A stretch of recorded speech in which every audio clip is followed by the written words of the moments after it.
各位朋友，我哋無黨無分派，齊心行動撐 CY， 市民先係真正嘅主角。我哋係嚟自社會上各階層嘅市民，我哋感到而家嘅社會存在某種力量禁止市民發聲。我哋厭倦我哋嘅心聲俾傳媒政客騎劫。其實香港市民最希望嘅係有安穩嘅三餐一宿。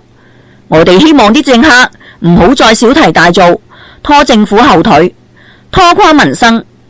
希望大家停一停，重回正軌，俾時間特區政府專心去做實事，施德政，為全民。我哋明白個人嘅力量係有限，我哋希望全港市民齊心行動，簽名支持香港重回正軌，一齊努力迎難而上，以真民意面對香港社會上各階層，並話俾大家知，香港市民支持梁振英做實事。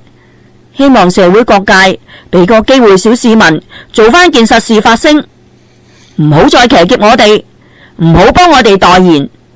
重申，齊心行動係真正嘅民間活動。